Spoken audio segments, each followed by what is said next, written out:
Vote দিতে পারেনি, সেই লক্ষ্যে উৎসবমুখর পরিবেশে প্রচার শুরু করেছে জনগণ আজকে তাদের ভোটাধিকার প্রয়োগের জন্য। যখনই একটি গোষ্ঠী ফ্যাসিস্ট এবং তাদের প্রেতাত্মারা দেখছে বাংলাদেশে একটি সুষ্ঠু নির্বাচনের দিকে এগিয়ে যাচ্ছে, তখনই ষড়যন্ত্র চক্রান্ত শুরু হয়েছে এই নির্বাচন বানচাল করার জন্য। তারই অংশ হিসাবে প্রচার অভিযান শুরুর দিন ঢাকা ২ আসনের হযরতপুর ইউনিয়নের সাধারণ সম্পাদক হাসান মোল্লাকে গুলি করেছে। আজকে তিনি মৃত্যুর সাথে পাঞ্জা লড়ছে। আজকে আমরা আহ্বান জানাবো সরকারকে অবিলম্বে সেই দুষ্কৃতিকারীদেরকে গ্রেফতার করে আইনের আওতায় এনে তার বিচারের দাবি করছি। সাথে সাথে এই ধরনের ঘটনা যাতে না ঘটে সেদিকে লক্ষ্য রাখার জন্য এবং জনগণকে নিরাপত্তা দেওয়ার জন্য আমি আহ্বান জানাবো।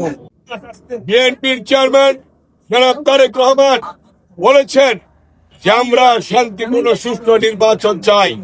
সেই নির্বাচনের লক্ষ্যে আমরা শান্তিপূর্ণ সুষ্ঠু নিরপেক্ষ নির্বাচন চাই। আপনারা দেখেছেন গতকাল প্রচার অভিযান শুরুর প্রাক্কালে গতকাল 22 তারিখ আমরা যখন প্রচার অভিযান শুরু করেছি, সেই প্রচার অভিযানে আপনারা দেখেছেন রাত 9টার সময় যখন ঢাকা ২ আসনের হযরতপুর ইউনিয়নের ৯ নম্বর ওয়ার্ড কার্যালয়ে আমাদের সেখানে প্রচার অভিযান চলছিল।